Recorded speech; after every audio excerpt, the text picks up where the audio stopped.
Meus queridos, eu quero ler um texto na sequência do que nós falamos no domingo passado. No domingo passado eu li Lucas no capítulo 6, o texto simples de Jesus que anuncia que a gente discerne a qualidade da semente e da árvore pelo fruto. Li Gálatas, capítulo 6, sobre o fato de que aquilo que o homem semear, isto também ceifará. E li o texto de Romanos, no capítulo 2, que nos fala a mesma coisa. Quem semeia para a carne, da carne colherá corrupção e tudo que daí decorre.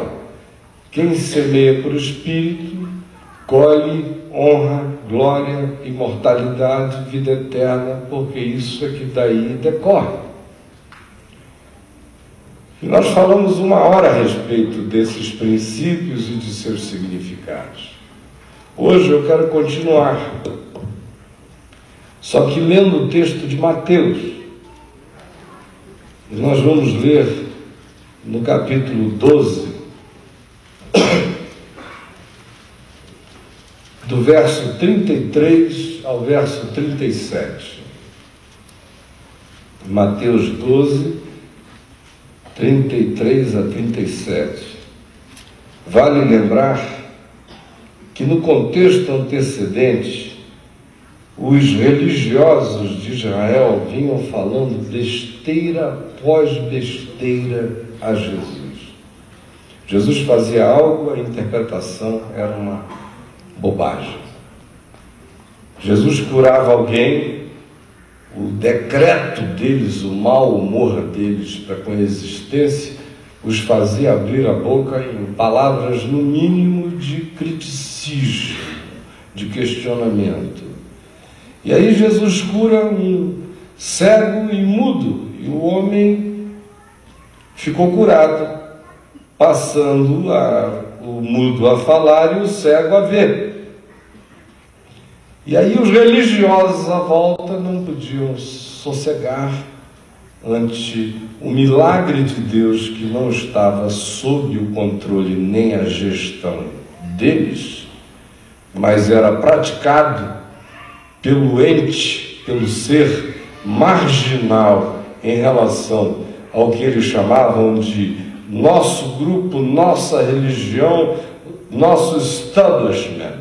Aí vem Jesus por fora disso tudo, com gente que eles abominavam, com criaturas às quais eles destinavam ao inferno, acompanhando-se de pessoas que ele achavam que tornavam até a poeira imunda, só pelo rastejarem por aquele chão. E é Jesus quem esbanja amor, graça, cura, libertação, milagre, bondade, acolhimento, suscita existências novas em criaturas absolutamente falidas e arrebentadas. Mas eles não se contentam com isto. Aí começam a ofendê-lo e a dizer: ele está fazendo essas coisas, esses milagres, é pelo poder do maioral dos demônios, é pelo poder de Belzebu, isso é poder de Satanás operando nele. Aí Jesus disse: olha, cuidado, muito cuidado, porque qualquer loucura que vocês falem contra o Pai terá perdão. Qualquer loucura que vocês falem contra o Filho terá perdão. Mas quando vocês conscientemente virem algo como o que eu estou fazendo, curando pessoas, libertando-as, e vocês veem graça de Deus também entre vocês, porque muitos dos que me antecederam, dos filhos de vocês mesmos, oraram com doentes que foram curados, expeliram demônios, porque Deus é bom. Mas mesmo sabendo que Deus faz assim, em vendo isto acontecer pelas minhas mãos de maneira sobeja, só porque vocês não têm o controle sobre isso, vocês dizem que essa obra é uma obra do diabo. Quem está agindo aqui é o Espírito Santo. Tome cuidado, porque vocês nem têm essa convicção, ao contrário, vocês sabem que Deus está em operação. Mas o interesse de vocês é maior do que o interesse de Deus. O lugar de poder que vocês ocupam para vocês é mais importante do que a glória de Deus. O amor que vocês têm pelo status que vocês mantêm, que acham que está sendo relativizado pelo fato de que eu curo e vocês não, mesmo sabendo que o que está acontecendo aqui é graça divina, vocês estão falando o que estão falando por causa de ódio, de raiva, de inveja. É uma determinação, é uma deliberação de vocês. Cuidado. Vocês estão chamando o Espírito Santo de Beelzebul numa decisão consciente, deliberada. Tem a ver com chamar Deus de diabo para a gente virar diabo com cara de Deus para os outros. Essa é uma diabolice imperdoável. Esse é o contexto do texto que nós vamos ler agora. E que diz assim, verso 33, ou fazei a árvore boa e o seu fruto bom, ou a árvore má e o seu fruto mau, porque pelo fruto se conhece a árvore. Raça de víboras, como podeis falar coisas boas sendo maus? Porque a boca fala do que está cheio o coração. O homem bom tira do tesouro bom coisas boas, mas o homem mau tira do tesouro mau coisas más. Digo-vos que de toda palavra frívola, tola, boba, que proferirem os homens, por mais frívola e tola que seja, dela darão conta no dia do juízo, no dia da luz absoluta da verdade total. Porque pelas tuas palavras tu serás justificado, e pelas tuas palavras tu serás condenado, como Paulo diz: se com a tua boca tu confessares a Jesus como Senhor e no teu coração tu creres que Deus o ressuscitou de entre os mortos, tu serás salvo, porque com o coração se crê para a justiça e com a boca se confessa a respeito da salvação. Outra vez, só que agora pela mente, pela pena, pela expressão de Mateus e não de Lucas, como nós vimos na semana passada, nós estamos diante do tema da semente. A semente, a árvore e o fruto são um. Não dá para a semente ter uma natureza, a árvore que dela decorrer possuir outra natureza, e a semente e o fruto que daí for produzido sair com uma terceira natureza ainda. Por isso Jesus, de maneira esmagadora, diz: não se colhem uvas de espinheiros, nem nos abrolhos são colhidos figos. Quem planta espinho, colhe espinho. Quem planta abrolho, colhe abrolho. Quem planta videira, colhe uva.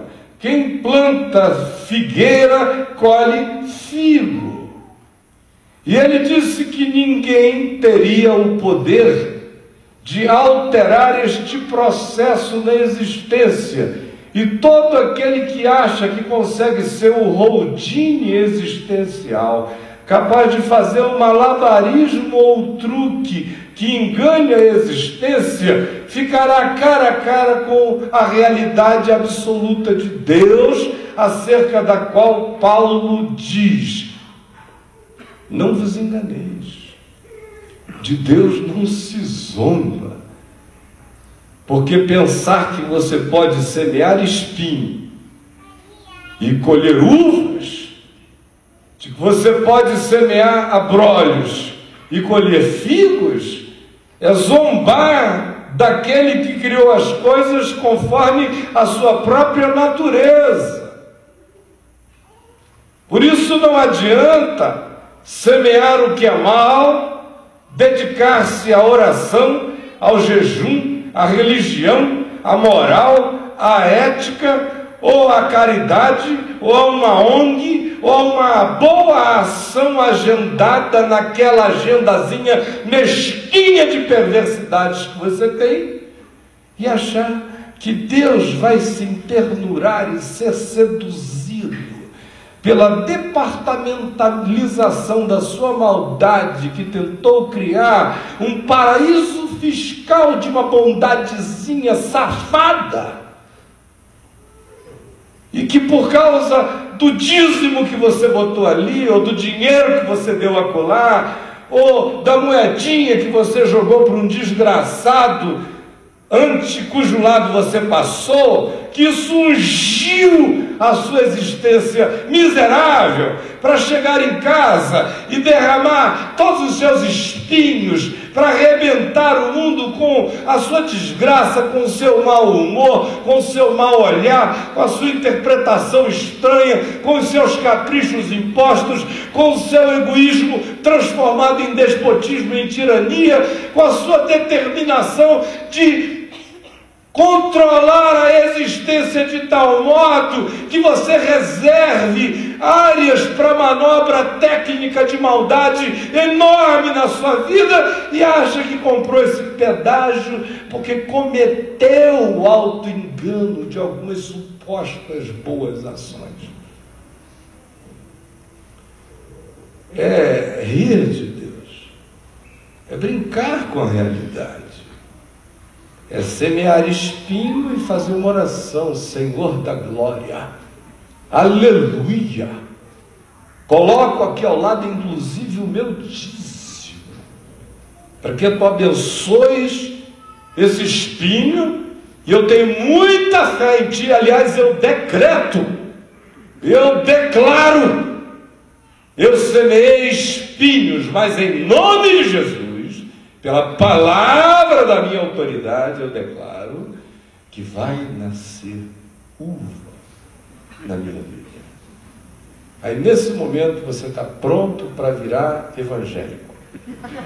Nesse momento você está pronto para virar crente, para virar cristão bem pentecostal de preferência. Está pronto até para ser pastor, bispo, apóstolo, o que você quiser. Passou no concurso, aprendeu a macumba. Só que Jesus não tem nada a ver com isso. Teu companheiro é o diabo, e você é apóstolo dele. E vai em frente, porque o caminho é certo. E eu não preciso dizer onde vai dar. Agora, com Jesus é diferente. Ele vem e diz: conforme a árvore será o fruto. Se o fruto for bom, é porque a árvore é boa. Se a árvore é boa, o fruto será bom. Se a semente é boa, a árvore será boa, o fruto será bom. Se a semente é má, a árvore será má, o fruto será mau. E não há ninguém que possa brincar com isto. Não apareceu de Adão até o dia de hoje um único humano capaz de semear espinhos e colher uvas. Apareça este ente.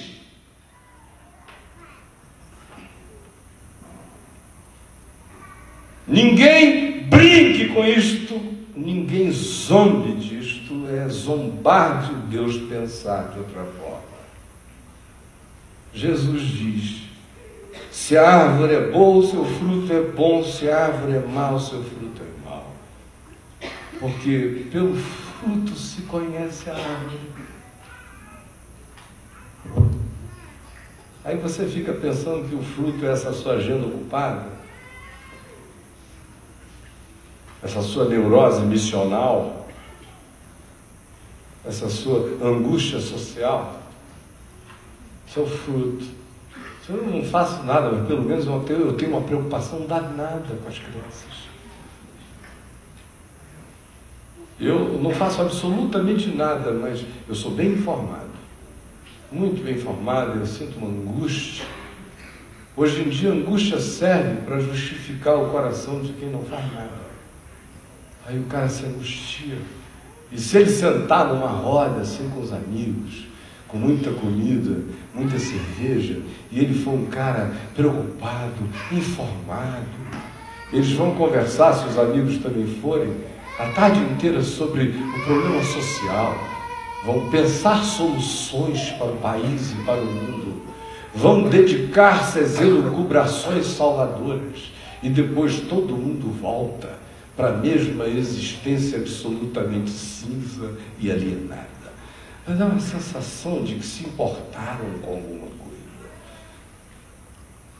Aí tem gente que pensa que para dar um fruto grande, o cara tem que virar o Lula do Brasil, vir em Pau de Arara do Nordeste, fazer uma volta pelo ABC, ser ungido pelo inconsciente coletivo, tornar-se presidente do Brasil, amigo do Barack Obama. Deve estar dando muito fruto. Não sei. Pode não estar dando nenhum. Porque Deus não conhece o presidente do Brasil. Deus só conhece um garotinho que nasceu no Nordeste, que se tiver melhorado de quando saiu no Pau de Arara até hoje, que voa no #1 Aviation do Brasil, se tiver melhorado do Pau de Arara ao avião presidencial, ele está dando fruto. Se tiver piorado, ele está em desgraça, ainda que seja dono do mundo. Com isso eu estou dizendo que o fruto é de outra natureza. Os únicos frutos que Deus conhece são aqueles que decorrem de amor, alegria, paz, bondade, benignidade, mansidão, domínio próprio. E aqueles subgrupos que daí decorrem, esses são os frutos bons. Se a árvore, que também é idêntica à semente, que portanto será idêntica ao fruto, se esses três que são um forem bons, o resultado da existência aos olhos daquele que vê o que o olhar humano algum percebe. Quem está falando de fruto bom aqui é Deus. É Ele que quer ceifar e colher em mim os frutos que lhe agradem. É Ele que diz o que é bom e o que é mal. O conceito de bem e de mal decorrem dele e de nenhum acordo social. É Ele que vem e diz que o que ele chama de fruto bom é o que procede da semente do amor e de qualquer coisa que daí derive. O que procede como fruto mau é aquilo que, em estando plantado como determinação no coração do homem, vai produzir todas as coisas que gerarão ódio, amargura, inveja, ressentimento, descontrole, autoindulgência, culto ao ventre, adoração ao próprio capricho, vontade egolátrica de satisfazer a todas as pulsões, não importando a direção, se machuca alguém, se machucará terceiros, não importa. E você pode fazer isso da maneira mais mirabolante ou até politicamente correta. De Deus não se zomba. Você está semeando espinho, pintado, doirado, confeitado, do jeito que você queira encobri-lo, mas a natureza dele é flagrante diante de Deus e o fruto dele não mentirá na sua vida. Será conforme o que você botou.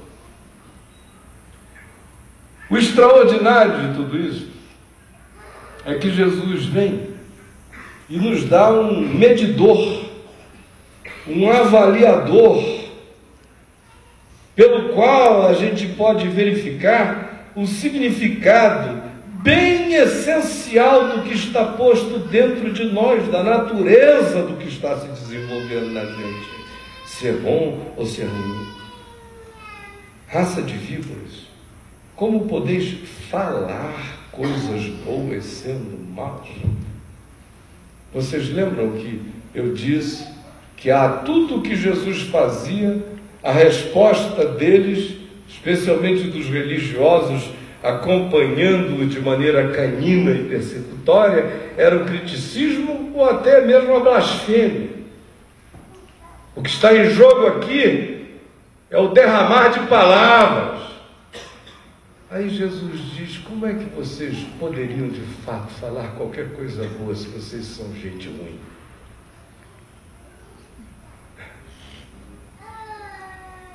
Como é que vocês realmente podem falar qualquer coisa boa se vocês são gente ruim?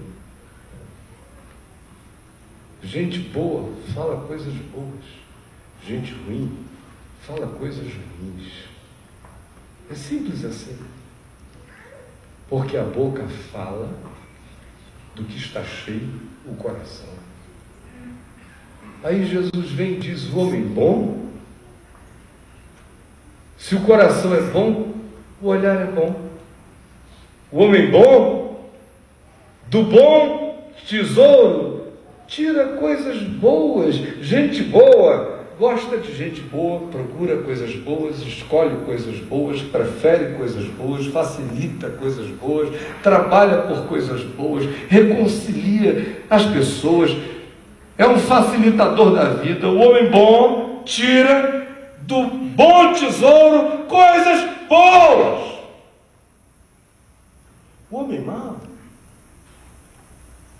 pode ter um tesouro de bondades, de misericórdias, de perdões a oferecer, de facilitações a dar, de coração limpo, sem inveja, de alegria genuína pela felicidade do outro. Pode ter todas essas alternativas, mas ele não consegue.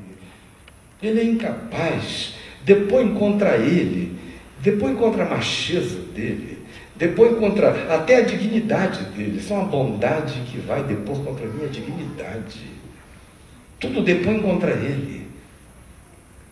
E as escolhas que ele faz são mesquinhas, perversinhas, com lembretezinhos ferininhos. A melhor bondade dele faz sangrar.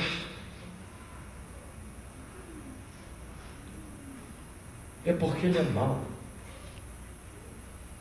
O que a gente precisa se dar conta na existência é que existe gente boa e existe gente má. Todo indivíduo, gente boa, pode se corromper e se tornar mal. Pela misericórdia de Deus, todo homem mau pode também se converter. Aqui não está em questão quem sendo uma coisa pode virar outra, quem sendo a outra pode virar esta aqui. O que está em questão aqui é quem você é agora, hoje, já. Jesus não discute alternativas, ele só trata de decisões, num dia chamado hoje, num momento chamado agora. Ontem já não é, amanhã não chegou, a única existência e tempo que eu tenho disponível para ser eu é agora. Por isso, ele vem e chama tudo para este momento. Manda a gente olhar para o coração agora. Não me interessa se você já foi um cara legal. Eu já vi muitos caras legais se tornarem diabos. Como já vi muitos diabos se transformarem em homens de verdade. Jesus não quer saber de onde você está vindo, para onde você está indo. Ele encontrou você aqui e o diagnóstico tem a ver com o dia de hoje. No dia de hoje a questão é: quem é você? Em que baú você está metendo a mão? Que recursos você recorre a eles? Quais são os instrumentos hoje, agora, neste dia, no seu estado mental, com as decisões deste momento chamado hoje? Quais são as propensões do seu ser? Aonde você mete a mão? No tesouro da graça de Deus ou na cumbuca das armadilhas? Onde é que você está metendo a mão? Isso tem a ver com o que você está escolhendo para semear. Tudo tem a ver com tirar daqui, jogar ali e depois viver com as consequências. Não só aquelas que a gente produz de desgraçadas na vida dos outros e que voltam sobre nós como um efeito bumerangue potencializado, poderoso. Mas até mesmo aquele mal anterior, já suicida, que a gente comete, toda a ação contra o outro, antes de tudo é a ação contra mim. E ninguém se engane, ninguém brinque com isso, porque é assim que é. Digo-vos que de toda palavra frívola, e aqui Jesus associa a grande quantidade de semeadura que a gente faz, de sementes que a gente semeia, ao derrame do nosso falar, do nosso pensar, do nosso cogitar. Lembram que no início de tudo eu disse que a questão começa com a blasfêmia contra o Espírito Santo? Ele parte daquela gravidade enorme acerca da qual ele vinha tratando, só que agora ele larga o tema maior, ele faz a viagem para a boca de cada um de nós. Ele começa discutindo a boca dos fariseus, dos saduceus, dos teólogos blasfemos, falando aquelas maluquices todas, e termina na minha boca. Começou na boca de alguns, mas terminou a conversa na boca de todo mundo. De modo que não há ninguém aqui que diga: não é comigo. Porque a advertência é esta: digo-vos, digo a todos vós, digo a quem quiser ouvir, digo-vos, que de toda palavra frívola, para quem não sabe o que é frívolo, é tolo, é banal, é bobo, frívolo, que proferirem os homens dela darão conta no dia do juízo. Se eu darei conta de palavras frívolas, como não daria conta de blasfêmias deliberadas contra o Espírito de Deus?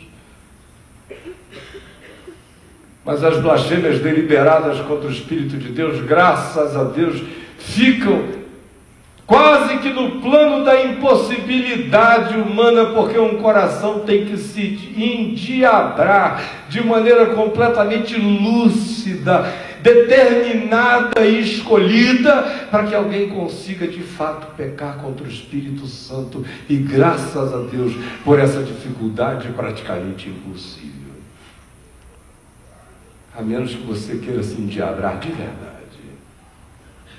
Agora, palavras frívolas, essas acontecem sobejamente na boca de todos nós. A frivolidade, a bobagem. E como a gente semeia com palavras. Eu me lembro, na década de 70, quando eu comecei a pregar o Evangelho, as discussões no campus universitário, na área de comportamento humano, tinha a ver com o fato de que as escolas de pedagogia da época, todas elas extremamente afrancesadas na sua interpretação da vida, postulavam aquela nova relação de pais com filhos, onde a prevalência da democracia familiar estava estabelecida e a criança acabava virando, era uma criançocracia que estava estabelecida, era o reino da criança. Aí foi aquele tempo do besterol absoluto nas pedagogias relacionais em casa. Você quer, meu amor, todo mundo criando um monte de idiota, aquele bando de idiotia, está todo mundo hoje aí surtado. Esses garotinhos da década de 70. Hoje eles estão nas clínicas psicológicas e para tudo que é lado. Foram tão adulados por pai, por mãe, pensaram que a vida ia dar esse mole. Aí é todo mundo deprimido, panicado, sem energia para nada, sem tutano, sem backbone, sem coisa nenhuma, sem rumo, sem mente, sem traços de resistência humana. Pois bem, naquele tempo, a questão era essa, nos campos onde eu ia falar, e sempre tinha alguém acusando a Bíblia. Algum cara dizendo que no livro de Provérbios a recomendação era a vara. Que coisa mais primitiva, pegar a vara e bater no menino. E eu fazia questão de dizer, lá em casa eu meto a vara. Eles ficavam me olhando, não podiam me chamar de burro, nem de ignorante, nem de nada. E eu dizia, é na vara que vai lá em casa, é na vara. Mas é na vara mesmo. Varinha, eu apanhei, não tem um trauma. Um trauma, apanhava todo dia, porque eu gostava, fazia parte do rito de passagem. Chegar todo sujo, melado, 7 horas da noite, com a minha avó gritando louca, cai fora! Aí eu sabia que eu ia entrar no cacete, mas não tinha problema, aquela vara de goiabeira, eu tinha brincado, ceroto, um colar de ceroto no pescoço, a glória de um rei moleque, vale a pena apanhar, chegar ali, ó, pá, pá, pá, pá, e feliz. Acabou, sem história nenhuma.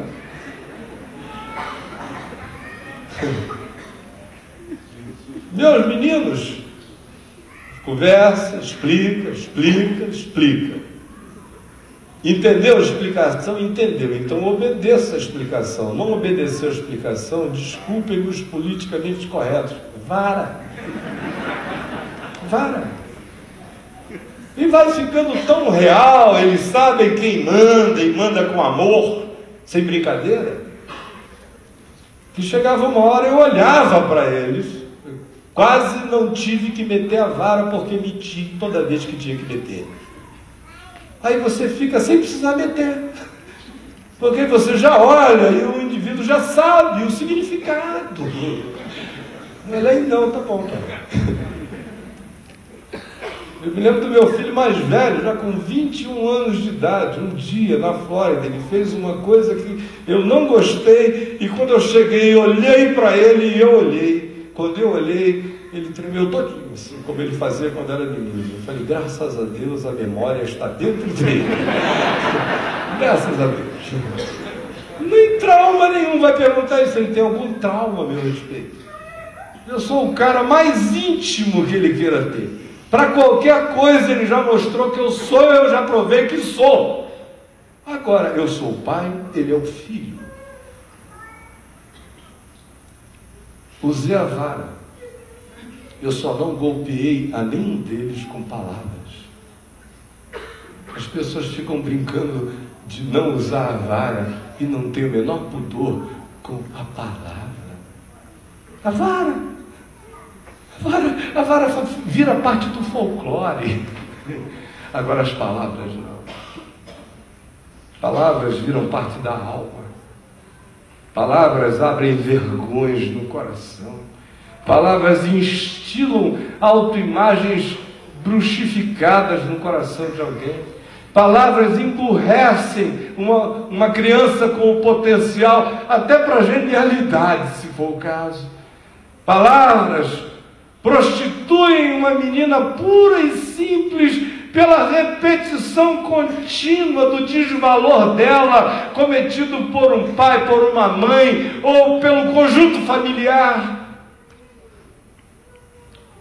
Palavras produzem câncer, palavras geram doenças diversas do corpo, na alma, na pele. Tem gente que é adoecida por palavras desde que nasce.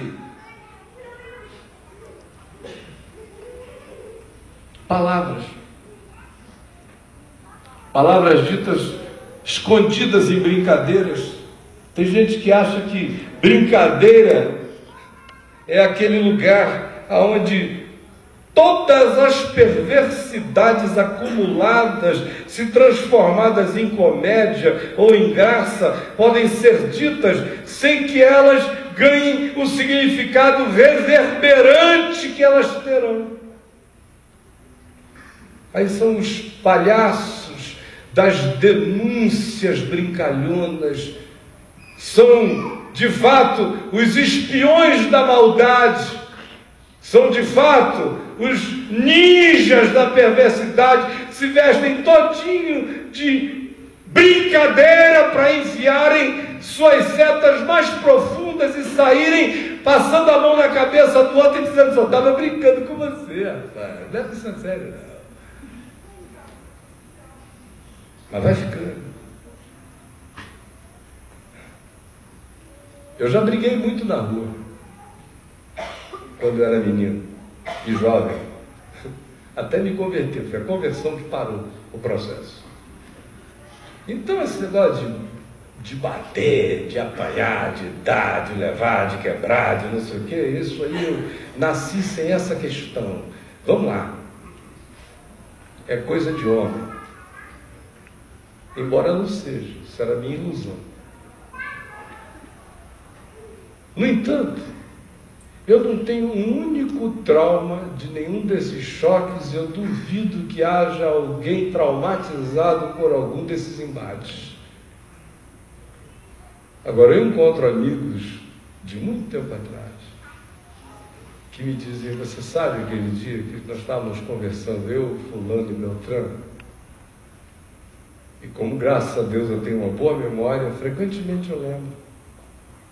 E vejo que o indivíduo ficou impressionado com alguma coisa que foi dita acerca dele, uma interpretação que foi feita sobre ele, alguma coisa que se mencionou sobre um insucesso dele, ou sobre uma suposta dificuldade dele em alguma área, mas que, em sendo mencionada com aquele espírito, com aquela energia, daquele jeito, introjetou no indivíduo e fixou nele a certeza de que ele era assim, transformou aquilo num karma, e a existência do indivíduo ficou deste tamanho. São palavras. O universo foi criado pela palavra de Deus. Nós também criamos mundos e mundos e mundos pela palavra. Tiago diz que pela palavra a gente tem o poder de mudar o curso da existência de um ser humano e a nossa própria existência.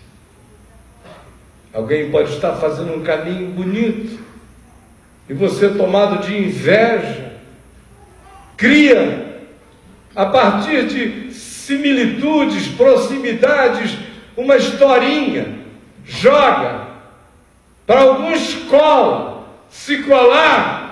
Às vezes o indivíduo em quem foi colado, sendo fraco, nunca mais será o mesmo na existência. Você abismou a vida de alguém, porque simplesmente transformou a mesquinharia de seus sentimentos numa palavra que no coração de um ser fragilizado deu uma guinada de morte na vida dele.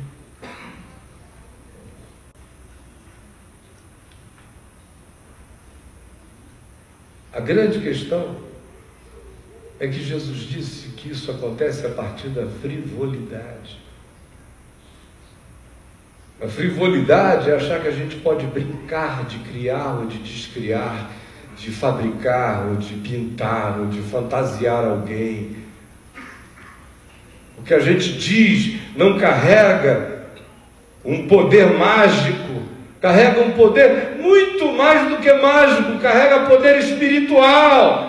Carrega poder de mudar sistemas neurais, de gerar uma fixação, uma paranoia, uma ideia fixa, um pensamento único, uma autointerpretação destrutiva, uma autoimagem desgraçada. Vira uma espada. Tanto quanto pode ser medicina. O livro de Provérbios diz que boas palavras curam.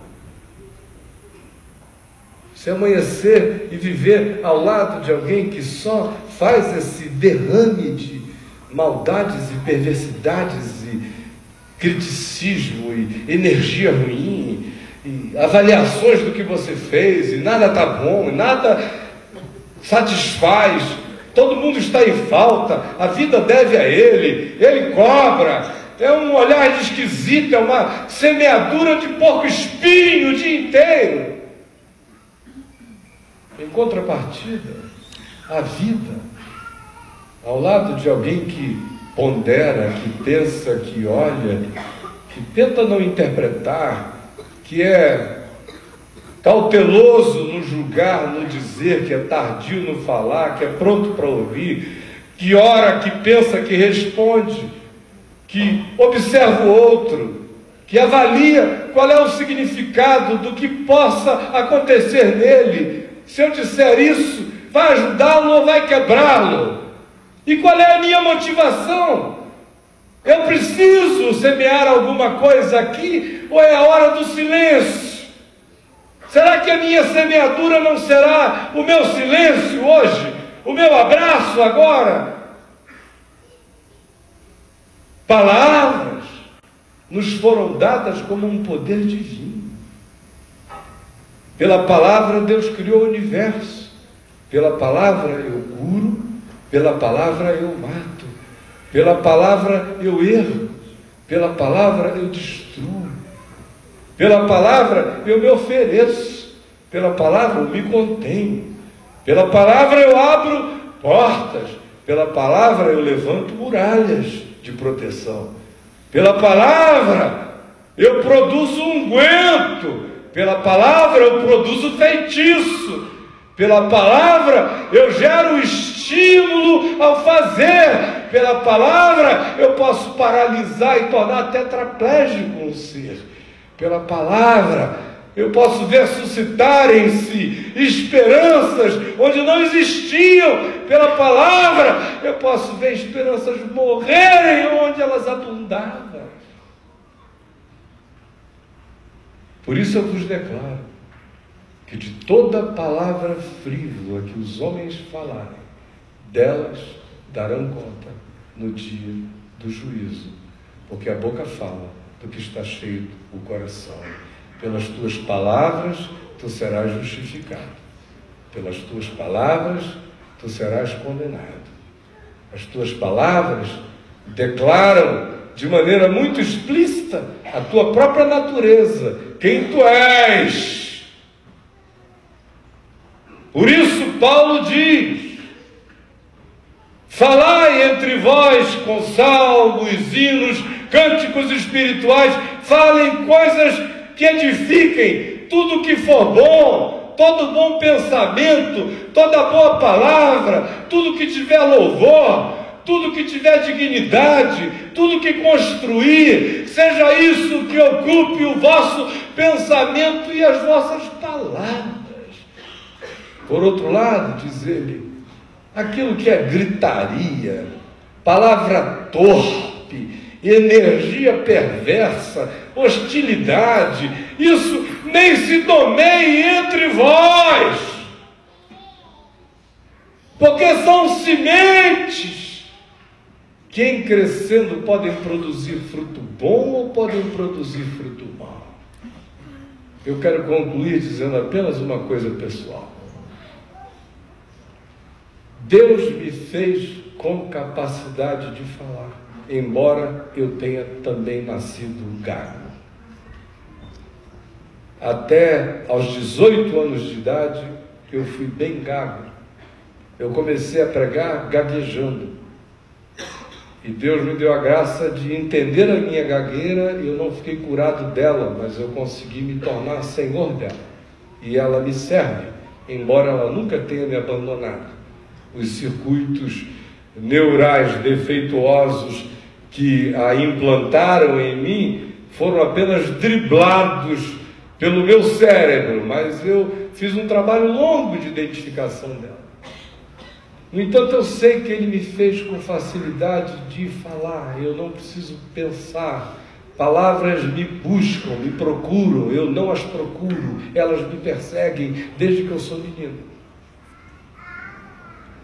No entanto, eu dou muitas graças a Deus por ter sido criado numa família onde palavras eram consideradas coisas seríssimas, mesmo antes de meu pai se converter. Era uma sabedoria da consciência do meu avô e dos que os precederam a respeito da dignidade do uso de palavras. Para não se machucar pessoas com palavras. Para não se alejar pessoas com palavras.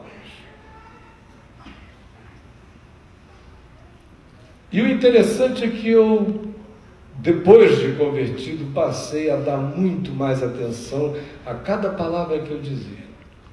Não ao português, não à literatura, ao significado delas. Passaram a ser instrumentos muito claros para mim.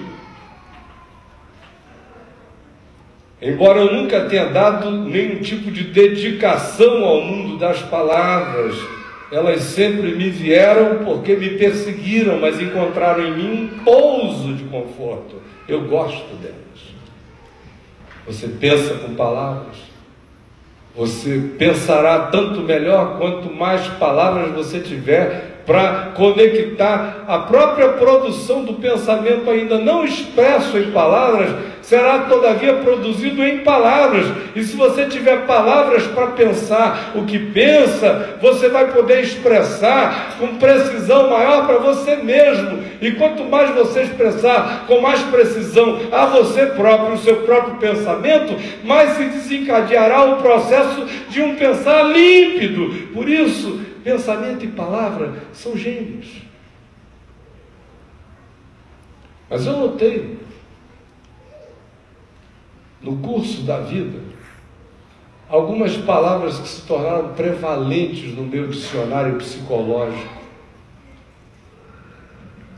Na década de 70, por exemplo, provavelmente a palavra mais forte e intensa da minha boca fosse a palavra fé.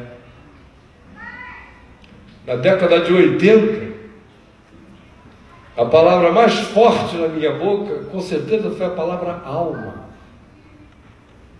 Podem ouvir o que eu falei, tem muita alma. Mas na década de 90, a palavra prevalente no meu vocabulário foi loucura. Loucura. A década de 70 foi uma década de fé. A década de 80 foi uma década de alma. A década de 90 foi uma década de loucura. Porque a boca fala do que está cheio o coração. Eu iniciei o ano 2000 e essa década, primeira do século XXI, com uma palavra que depois eu identifiquei como estando excessivamente presente no meu dicionário psicológico. Era a palavra visceral. Tudo estava muito visceral. E não foi à toa que eu conheci a Adriana com situações viscerais, com diverticulite, ficando aguda. E não foi à toa que essa década inteira foi uma década muito diverticulosa e também muito visceral.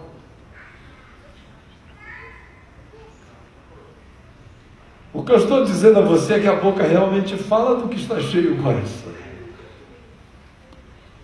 Sendo que, como eu quero ser um homem bom, a minha vida toda eu não quero estar bom, eu quero ser bom. E quero tirar do bom tesouro coisas boas. Eu quero escolher no depósito dos meus pensamentos, sentimentos, expressões, o que houver de melhor, para derramar sobre todos. E não tem sido nem um pouco difícil, porque o coração está cheio de muitas coisas boas, e sempre esteve, mesmo nos piores dias do passado. No entanto, eu sei que quando uma palavra começa a ficar muito frequente na nossa boca, é porque ela está muito frequente no nosso coração, para o bem ou para o mal. E por isso, conquanto Jesus não esteja falando de palavras soltas, mas da construção do pensamento, a minha atenção hoje vai até para palavras soltas que fiquem querendo tornar-se recorrentes demais, para que elas não fixem nenhum padrão de sentimento, porque a cada palavra que eu uso, o meu cérebro a interpreta, a interpretação deflagra um processo psíquico, orgânico, total em mim. Por isso até a palavra solta me precisa ser bem escolhida, muito mais ainda o pensamento. Porque eu não semeio para o lado de fora, como eu disse, a semente, a árvore e o fruto são um só. Alguém pode estar comendo do meu fruto mal, ou eu posso estar semeando a minha má semente nele, mas o problema é que eu sou assim. E se eu sou, o mal está em mim. Por isso, eu é que preciso de cura hoje. E Jesus disse, a melhor maneira de você avaliar o seu estado é ver como andam os seus processos mentais, porque é pelos seus pensamentos que tu falarás, porque a boca fala do que o coração está cheio. Conforme estiverem os seus pensamentos, assim serão as construções do seu falar, do seu dizer, do seu interpretar, do seu semear. E tome cuidado, porque frivolidade mata. Tome cuidado, porque frivolidade evoca juízo também. Portanto, abra a boca para semear o que for vida e feche a boca quando tratar-se de semear o que pode ser mal, não só para os outros. Nem engula essa maldade. Cuspa para fora do seu ser e determine hoje, dizendo, se você já andou o caminho de um homem bom, até que a sua rota se desviou e você começou a sacar do tesouro mal coisas más, hoje pode ser dia de conversão. Se você só vem sacando do tesouro mal e semeando coisas más a vida inteira, e hoje o Espírito Santo convenceu você da luz da verdade, deixe que a graça de Deus mude a sua natureza. Ela é mutável, ela é conversível, ela é transformável, se você desejar. Agora saia daqui disposto a mudar o pensar, a mudar o falar, a mudar o semear da boca.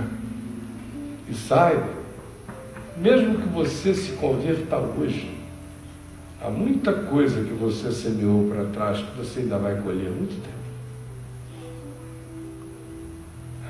Não tem magia. Você vai ter que aprender a ser bom colhendo o mal que você fez. e consertando agora nas suas novas veredas com a sua nova semeadura. Mas essa é a boa nova do Evangelho. Jesus não chamou ninguém de Gabriel e não disse: eu nasci assim, vou morrer assim, vou viver assim, sendo de Gabriel. Dá para mudar agora? E ele diz que tudo começa com uma coisa simples: aquele que me confessar diante dos homens, também eu confessarei diante do meu Pai que está nos céus.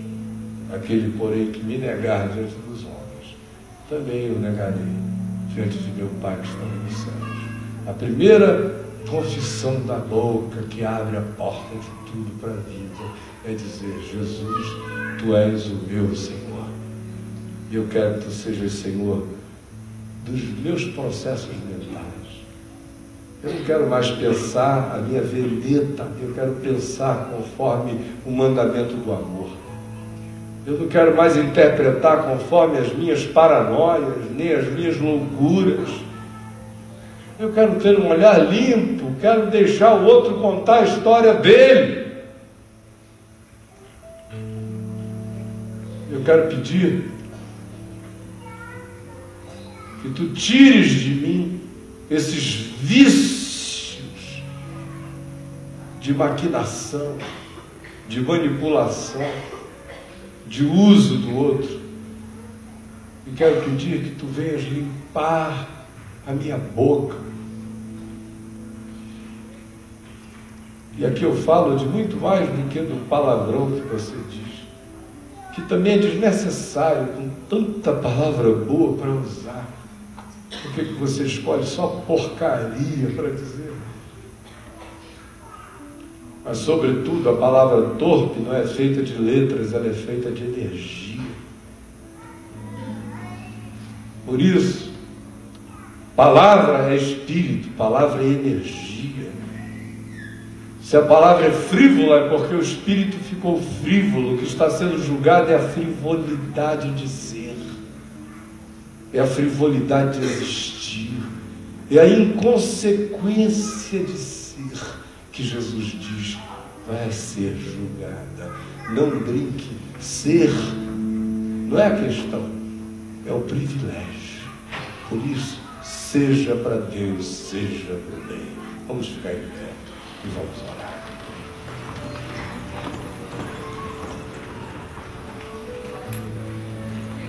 Pegue na mão de quem está aí ao seu lado.